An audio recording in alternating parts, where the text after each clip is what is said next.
예, 오늘은 로마서 12장 1절부터 13절까지 보도록 합니다. 자, 지난주까지 우리가 로마서 11장을 끝냈습니다. 1장부터 로마서 11장까지는 주로 어떤 내용이라고요? 교리적인 구원에 관한 교리적인 그런 부분들이었다고 그랬죠. 그래서 이제 오늘부터는 교리적인 그런 내용이 아니라 다른 우리의 그 믿음 생활, 그 다음에 또 나아가서 우리가 어떻게 교회 생활을 할 것이냐 하는 그런 내용들이 이제 앞으로 마칠 이제 16장에서 마치죠. 로마서가 16장까지 계속해서 그렇게 우리의 그 믿음 생활에 대해서 교회 생활에 대해서 계속해서 이제 이야기를 합니다. 자, 1절에 보면은 그러므로 이제 그렇게 나오죠. 그러니까 11장까지는 구속사에 대한 구원에 대한 모든 그 믿는 도리에 대한 교리적인 그런 이제 그것을 우리가 이제 다 알았으니 이제 그런 이야기죠. 그러므로라는 그러니까 결론적으로라는 그런 의미가 되겠죠. 형제들아 내가 모든 하나님의 모든 자비하심으로 이게 형제들아라는 이 표현은 바울이 참 즐겨 쓰는 그런 표현이에요. 바울 서신에 보면은 이런 형제들아라는 표현이 참 많이 있고 우리가 지금 배워왔던 로마서도 지금까지 보면은 여러 번 나왔어요. 이 형제들아라는 표현을 쓸 때마다 바울의 그 마음은 항상 그 듣는 자에게 참 애틋한 마음을 가지고 있다라는 그런 의미예요. 그러니까 바울이 듣는 자를 참 사랑하는 그런 마음이 내포되어 있는 표현이 바로 형제들아라는 그런 표현이다라는 것이죠. 우리가 1장 13절에 보면은 형제들아라고 나와요. 거기는 어떤 내용이냐면은 바울이 로마에 있는 형제들에게 지체들에게 내가 가기를 원했지만은 내가 참 못 간다는 그런 안타까운 마음을 전할 때 형제들아라는 표현을 썼었어요. 그 다음에 7장에 가면은 형제들아라는 표현이 또 한 번 나오는데 그 7장의 내용은 무슨 내용이냐면은 우리가 그동안 남편으로 섬겼던 그 율법 남편이 이제는 죽었으니까 이제는 우리가 누구로 가야 된다? 예수 그리스도께로 시집 가야 된다라는 이런 간절한 마음이 이제 형제들아라고 하면서 7장에 또 그렇게 나옵니다. 그 다음에 이제 8장에 가면은 이제 또 나와요. 8장 12절에 가면은 형제들아 우리가 빚진 자다라고 그럽니다. 빚진 자이기 때문에 우리는 영으로 우리의 몸을 행실을 죽이라라는 그런 안타까운 마음이 그렇게 또 한 번 나오죠. 그러고 나서 이제 제일 최근에는 10장 1절에 가면은 형제들아라고 표현을 하면서 이스라엘이 정말 하나님 앞에 구원받기를 원하는 그런 간절한 마음을 또 바울은 표현을 했다라는 것이죠. 그러니까 이런 식으로 사도 바울은 자기 그 민족에 대한 그 히브리 사람들에 대한 그런 사랑하는 마음, 그 사랑의 마음이 표출된 것이 히브리서였죠. 히브리서를 통해서 또 그렇게 참 하나님의 복음이 이스라엘에게 전해져서 이스라엘이 구원받기를 원하는 그런 참 아름다운 그 동족의 그 사랑의 마음이 있었다라는 것이죠. 자, 여기 보면은 내가 하나님의 모든 자비하심이라는 게 자비가 뭐예요? 우리가 많이 듣는 이야기죠. 자비한다는 불쌍히 여기는 것이죠. 그렇죠? 예, 이 자비라는 말을 불교에서 많이 쓰죠.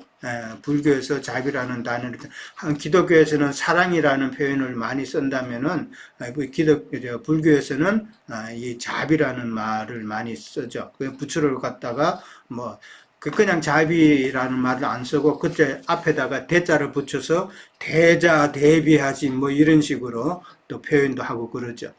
그러니까 자비라는 말은 이제 불쌍히 여긴다는 그런 마음이잖아요.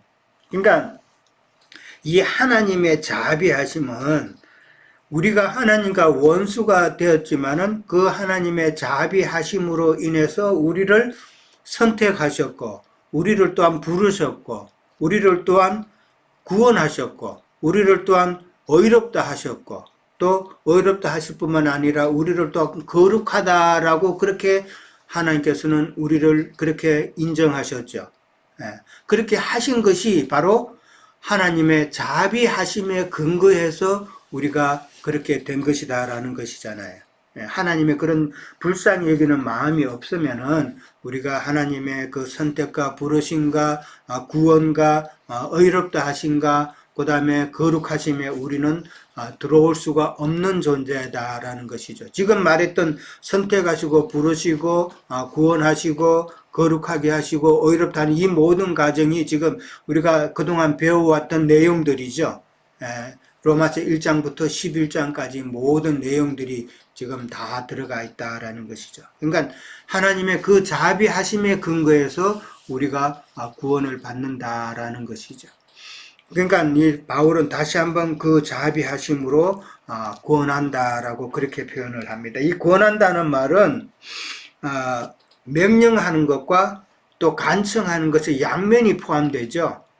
그냥 뭐 네 알아서 잘해 이렇게 하면은 이거 권하는 게 아니죠. 이게 좋으니까 꼭 이 방법으로 네가 한번 하라는 명령도 들어가 있지만은 거기에는 꼭 그렇게 하라는 간청의 마음도 들어가 있는 것이 권한다라는 이 말이에요. 그러니까 지금 사도 바울은 이렇게 권면하는 말을 지금 하지만은 로마에 있는 지체들에게 말을 하지만은 그러나 이 권면은 사실 누구의 권면이다? 바울 자신의 권면만은 아니죠. 예수님의 권면이다 말이에요. 그러니까 지금 12장부터 이제 시작해서 우리의 믿음 생활과 우리의 교회 생활에 대한 내용들이 쭉 나오는데 이 내용들은 곧 예수님께서 우리들에게 하시는 권면이다라고 우리는 이해를 해야 된다라는 것이죠. 그러니까 지금부터 이제 나오는 거는 예수님께서 하시는 말씀이다라고 그렇게 이해를 하셔야 될 것 같습니다. 자, 너희 몸을이라고 그랬어요.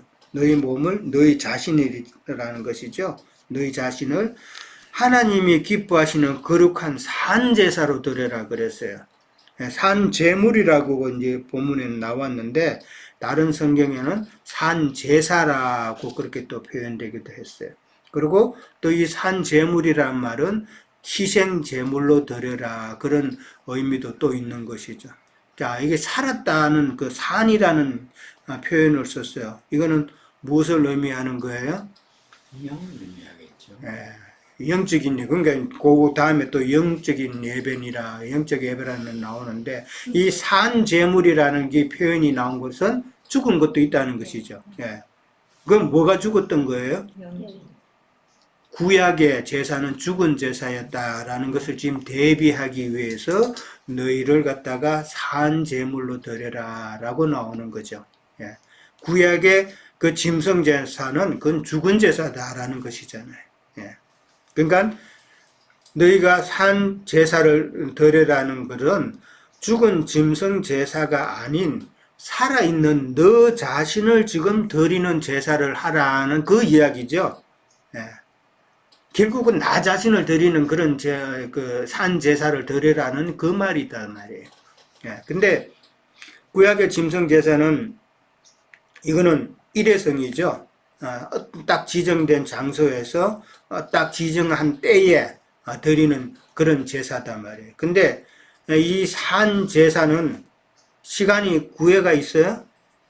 시간에, 그 다음에 장소에 구애받지 않는 그런 산제사단 말이죠. 그러니까 산제사라는 거는 그러니까 시간과 장소에 구애받지 않고 매 순간순간 자기 자신을 갖다가 어떻게? 죽음에 넘기는, 나의 옛사람을 죽음에 넘기는 그 행위가 우리가 드리는 산제사가 아닌가라는 것이죠. 그러니까 산제사라는 것은 우리의 그 삶 전체가 사실은 참 예배자의 그런 모습이 돼야 된다라는 것이잖아요. 우리 순간순간. 그렇게 하려면 어떻게 돼야 돼요? 우리가 순간순간 매 순간마다 참 산 제사, 내가 희생제물이 되어서 산 제사를 드린다라는 말은 성결 조건이 무엇일까? 그 내가 마음으로 그렇게 해야지 한다고 그게 되는 거예요? 우리가 산 제사를 드리려면은 우리의 생각이 어디에 있어야 돼요? 영에 있어야 된다는 것이죠. 예. 우리의 생각이 세상 살면서도 항상 영에 속한 하나님의 말씀을 기억하면서 우리의 생각이 늘 영에 속해야지 우리가 산 제사를 늘 드릴 수 있는 것이지, 살면서 자꾸 육신에 속하고 육신의 것을 바라고 그러면서 어떤 때가 돼서 오늘 이렇게 모여서 이렇게 말씀 나누고 예배 드린다고 해서 그게 산 제사냐 하는 것이죠. 산 제사는 시간과 장소에 구애받지 않는다 그랬어요. 그러니까 항상 우리의 생각이 영에 거하는 생각이어야만이 우리가 산 제사를 드릴 수가 있다라는 그런 이야기죠. 이게 너희가 드릴 영적 예배니라라고 그랬어요. 자, 영적이라는 그 성경 밑에 보면은 그 설명이 또 하나 돼 있죠. 그 3번이라 그래가지고 뭐라고 돼 있어요? 3번, 그 3번이라고 해서 그 밑에 뭐라고 돼 있어요? 합당한이라고 돼 있죠. 예. 그러니까 영적 예배다라는 말이 그 영적이라는 그 의미가 합당한 예배다라는 그런 의미다라는 것이죠. 근데 합당한이라는 그런 말도 맞지만은 어떻게 보면은 그냥 영적인 예배다라는 말이 더 나은 표현이다라고 나는 생각하는 거예요. 왜? 육적 제사도 있으니까, 육적 예배 드리는, 육적 제사는 육적 예배니까 거기에 대비해서 하나님께서 받으시는 것은 영적인 예배를 더 소중히 여기시고 더 원하신다, 더 기뻐하신다라는 그런 의미에서 보면은 합당한 제사다라는 말도 틀린 건 아니지만은 우리가 드릴 영적 예배다라는 말이 어떻게 보면은 더 나은 표현이다라고 생각해 볼 수가 있는 것이죠. 네. 자, 2절에 갑니다. 너희는 이 세대를 본받지 말고 마음을 새롭게 함으로 변화를 받아 하나님의 선하시고 기뻐하시고 온전하신 뜻이 무엇인지 분별하라. 이 참 말을 갖다가 세상 교계 목사님들이 설교 시간에 많이 인용했죠. 어떻게 들었어요? 그때는 목사님들, 세상 교회 목사님들 어떻게 설교를 했어요? 이 세대를 본받지 말고 마음을 새롭게 함으로 변화를 받아. 마음을 새롭게 한다는 말을 가지고 마음가짐을 그냥 새롭게 하고, 이 연말 되면 송구영신 예배하면은 꼭 이런 결심을 하죠. 참 내 마음을 새롭게 해가지고 참 하나님을 잘 섬겨야지. 그런 마음 다들 가지죠. 송구영신 하면 다 그거 하잖아요. 근데 작심삼일이라고 그게 오래 가요? 네. 세상교회에서 하는 그런 이런 말씀은 육적인 뜻이 많이 포함되어 있는 거고, 지금 이야기하는 2절에는 영적인 이야기를 하시는 거죠. 그렇죠. 그러니까 너희는 이 세대를 본받지 말라 그랬는데, 이 세대는 갈라디아서 1장 4절에 보면은 악한 세대라고 그렇게 표현이 되어 있어요. 악한 세대. 그러니까 악한 세대라는 것은 하나님을 거역하는 세대단 말이에요. 하나님의 거역하는 세대를 말하는 것이고, 그 다음에 어떻게 보면 또 세상 풍조를 본받지 말라는 그런 말도 되죠. 근데 세상 교계에서는 이 세대를 갖다가 세상에 나쁜 거, 도덕적으로 나쁜 거, 이런 것만 너무 강조하다 보니까 뭐 나쁜 거에 그냥 휩쓸리지 말고 정제를 지키고 뭐 이렇게 쪽으로 많이 나가는데, 이 악한 세대라는, 이 세대라는 것은 하나님을 거역하는 악한 세대를 말하는 것이고, 좀 더 구체적으로 말하자면 바울은 지금 누구를 두고 하는 말이냐면 유대교를 두고 하는 말이다라는 거죠. 이때는 유대교가 지금 하나님을, 예수 그리스도를 지금 받아들이지 않는 악한 마음이잖아요. 그러니까 유대교인들을 두고 악한 세대다라고 그렇게 의미한다라는 것이죠. 이 본받지 말라라는 말은 동화되지 말라. 거기에 휩쓸려 유대교의 그 말하는 그 내용에 휩쓸려서 그렇게 그게 따라가지 말라, 동화되지 말라 하는 그런 의미가 되겠죠. 마음을 새롭게 해서 변화를 받아라라고 그럽니다. 이 마음을 새롭게 한다라는 말은 우리 아까 이제 행전님 기도할 때도 이 마음이 새롭게 된다는 그 표현을 하셨는데 우리의 마음가짐을 가진다는 새롭게 한다는 그런 의미가 아니라 우리의 마음을 새롭게 하는 것은 새로운 지식으로 말미암아라는 그런 의미단 말이에요. 그러니까 영의 말씀이단 말이에요. 영의 말씀으로 우리의 마음을 새롭게 해라는 그런 의미단 말이죠. 사람의 마음가짐을 이야기하는 것이 아니라 영의 말씀으로 우리의 마음을 새롭게 하라. 그러니까 이 새롭게 한다는 말은 이제 영의 말씀이 아니면은 안 되는 것이죠. 이 변화를 받아라고 그랬습니다. 이 변화는 그럼 무슨 변화예요? 혼의 변화다. 혼의 변화. 우리가 하나님의 말씀을 받아들이면서 우리 영이 구속을 받았으면은 우리가 영의 말씀으로 변화를 받는 그 과정은 혼의 구원을 지금 이야기하고 있다라는 것이죠. 근데 이 변화를 받아라는 이 말은 지금 시제가 현재 시제죠. 변화를 받아. 이러면 현재 시제잖아요. 그러면은 우리는 이거 혼의 구원을 이루고 이 변화되어가는 이 삶이 계속돼야 된다는 그런 말이죠. 계속되어져 가야 되는 것이고, 그 다음에 변화를 받아라고 그랬으면은 이거는 지금 수동태잖아요. 그 수동태면은 변화의 주도자가 내가 아니다라는 이야기죠. 그럼 누구예요? 성령이다라는 것이죠. 나를 변화시킬 수 있는 것은 성령, 그 영의 말씀이 나를 변화시킬 수 있는 것이지 내가 변화시킬 수 있는 것은 아니다라는 말이죠.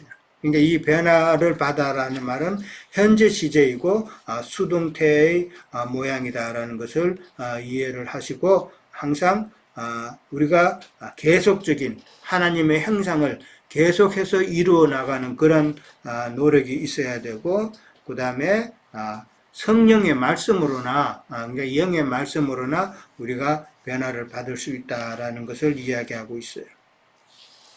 그 다음에 하나님의 선하시고 기뻐하시고 온전한 뜻이 무엇인지 분별하라라고 그럽니다.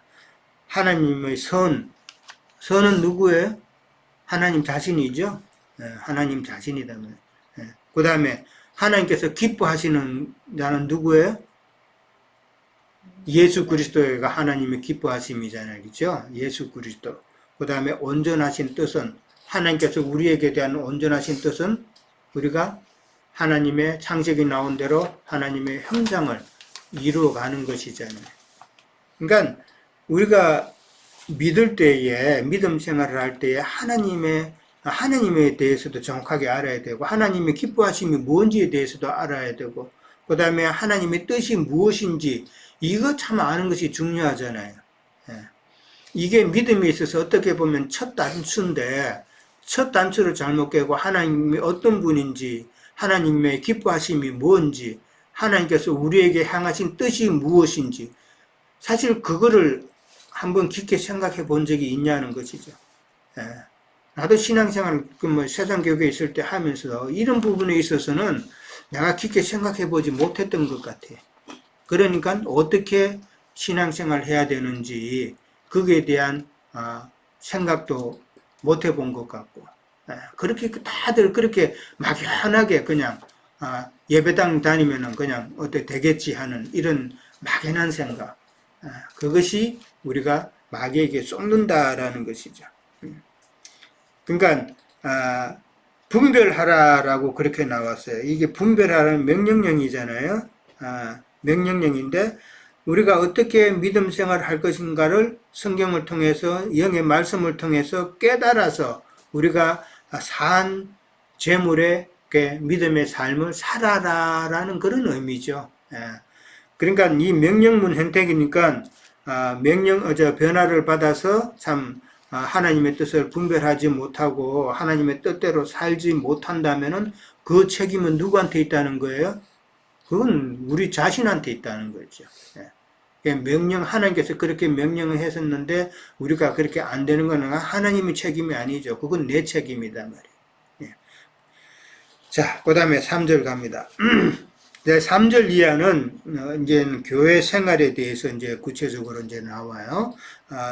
1절하고 2절에는 우리의 믿음 생활에 대한 내용이었다면 이제 3절 이하는 교회 생활에 대한 것이다라는 것을 염두에 두시고, 내게 주신 은혜로 말미암아, 이게 바울에게 대한 은혜죠. 바울에게 주신 하나님의 은혜는 뭘로 표현이 됐을까? 바울이 생각하기에는 자기를 지금 사도의 직분으로 맡겨주신 것이 하나님의 은혜다라고 바울은 이해를 했다는 것이죠. 너희 각 사람에게 말하노니 마땅히 생각할 그 이상의 생각을 품지 말라라고 그럽니다. 말이 좀 어렵죠? 마땅히 생각할 그 이상의 생각을 품지 말라라고 그럽니다. 그러니까 이 말은 교회 생활을 하는 데 있어서 우리가 구원을 받고 참 각각의 은사대로 교회 생활을 해 나갈 때에 자기 자신을 너무 과대평가하지 말라라는 그런 의미다 말이에요. 교회 생활을 하면서 자기가 우리가 각각의 은사를 다 받고 믿음의 분량이 다 다르고 그 다음에 깨달은 바가 다 있잖아요. 그런데 교회 생활에서는 자기 자신을 과대평가하지 말라라고 그렇게 바울은 먼저 이야기하는 거죠. 왜? 교만하지 말라라는 거잖아요. 그 말은 교회 생활에 있어서 내가 교만해지기 시작하면은 뭐가 돼요? 이 교회가 어지러워진다. 문제가 된다. 그래서 바울은 마땅히 생각할 그 이상의 생각을 품지 말라. 자기 자신을 가대평가하지 말라라고 그렇게 먼저 경계를 합니다. 그리고 각 사람에게 나누어 주신 믿음의 분량대로 지혜롭게 생각하라 그랬어요. 그러니까 지혜롭게 생각하라는 이 말은 겸손으로 서로를 지체들을 사랑하면서 지체를 기히 여기라라는 그런 의미단 말이에요. 그게 지혜롭게, 그러니까 내가 낮아지는 것이 지혜라라는 것이죠. 그러니까 그 신약에 그런 말이 나오죠. 어떤 잔치집에 갔는데 어떤 사람이 처음부터 자기가 높은 자리에 앉으면은 그 사람은 어리석은 자죠. 나중에 주인이 와가지고 자기보다도 더 높은 사람이 오면은 그 사람은 어디까지 내려가야 돼요? 제일 말째까지 나가야 된단 말이에요. 이런 생각을 가진 사람은 참 자신을 과대평가하는 사람이죠. 그러니까 참 지혜로운 자는 자신을 낮출 줄 아는 사람이 지혜로운 자다. 그렇게 지혜롭게 생각하라, 지혜롭게 처신하라라는 말이죠. 우리 교회 생활에 있어서 참 겸손하고 나 자신을 낮추는 그것을 지금 강조하고 있는 거예요. 믿음의 분량대로라고 그랬어요. 이 분량대로라는 말은 생명의 정도도 되겠죠. 생명의 정도가 다 다르잖아요, 우리는. 그러니까 그 말은 또 우리가 받은 그 직분과 그 은사대로라는 그런 의미도 된다라는 것이죠. 자, 그 다음에 이제 4절, 5절 지금 26분인데 4절, 5절까지만 하고 좀 잠깐 쉬었다 할게요. 4절, 5절에 가면은 우리가 한 몸에 많은 지체를 가졌으나 모든 지체가 같은 기능을 가진 것이 아니니. 자, 우리 몸 그건 다 알죠? 심장의 기능이 또 다르고, 그 다음에 폐의 기능이 다르고, 그 다음에 우리가 다리의 기능이 다르고, 머리의 기능도 다 다르다라는 것이죠. 그러니까 같은 기능을 가진 것이 아니다라는 거, 육체의 지체도 기능이 다 다르다는 것과 같이, 이와 같이 우리 많은 사람이 그리스도 안에 한 몸이 되어서 서로 지체가 되었다. 그렇게 이야기를 합니다. 그리스도 안에서 한 몸이 되어서 서로 지체가 되었다. 이 한 몸은 무엇이에요? 이 한 몸은 뭐를 이야기하는 거예요, 지금? 교회단 말이에요, 교회. 예. 우리가 그리스도 안에서 우리 많은 사람이 그리스도 안에 모이면 그게 뭐라고요? 에클레시아, 교회단 말이에요. 예. 그러니까 교회라는 것은 어떤 사람의 손으로 지은 어떤 건물이 교회가 아니잖아요. 그죠? 예. 하나님께서 참 우리를 불러내셔서 그리스도 안에 이렇게 묶어 두셨는데 그리스도 안에 있는 그 우리가 한 몸이 되어서 그것이 바로 교회다라는 것이잖아요. 그러니까 교회는 동일성을 가지고 있죠. 그렇죠? 한 신앙이 있어야 된단 말이에요. 예. 근데 같은 영이 되어야 되는데 동일성이 있어야 되는데 이 동일을 하지 못하면은 우리 교회에서 또 나갈 수밖에 없죠. 이 일이 안 맞으면 나갈 수밖에 없단 말이에요. 그러니까 교회는 동일성이 있어야 된다라는 그런 이야기가 되고 그 다음에 교회는 또 다양하다. 각자가 믿음의 분량도 다르고 성격도 다르고 다르듯이 각자가 다 다양한 그런 언사도 또 다르고 그렇다라는 다양성을 가지고 있다라는 것을 이해해 볼 수 있고 그 다음에 교회는 그리스도 안에서 서로 우리의 몸이 서로 유기적인 관계죠. 우리의 머리에서 뇌에서 어떤 명령이 내려지면 우리의 손이 행하고 그 다음에 우리의 다리가 행하고 그 다음에 우리의 심장이 행하고 뭐 각각 유기적인 관계인 것처럼 우리 교회 내에서도 우리가 믿음의 지체들이 서로 유기적인 그런 관계다라는 것을 우리는 한번 좀 이해를 해야 된다라는 것이죠. 그러니까 지금 3절부터 5절까지 그 내용은 이 교회 생활에 있어서 서로 유기적으로 각 지체가 각자의 역할을 잘 해 나가는 것이 참 중요하다라는 것이죠. 그런 각자의 역할을 잘 해 나가는 데 있어서 걸림이 되는 것은 아까도 이야기했지만 교만이다라는 것이죠. 교만이 되게 되면은 문제가 생긴다. 뭐 이야기 애들 이석 우화 중에 그런 내용이 있잖아요. 우리 지체가 서로 자기가 잘났다고 싸우는 그런 내용 이야기가 있죠. 어떤 손이 먼저 내가 없으면은 나는 아무것도 할 수 없으니까 내가 최고야. 그렇게 말을 할 수도 있겠죠? 근데 다리가 또, 내가 없으면은 너희 거기 가지도 못했어. 라고 자기 자랑하죠? 그 다음에 눈은 내가 보이기에 너희들이 다 같이 가지 않았느냐라고 또 자기가 또 교만하죠? 다 이런 식으로 되면은 이 유기적인 관계가 안 된다. 그러니까 각각의 언사에 따라서 겸손으로 교회 생활을 하라라는 것이 지금 바울의 권면이다라는 것이죠. 자, 첫 시간 일단 여기까지 하도록 하겠습니다. 잠깐 쉬었다가 할게요. 예.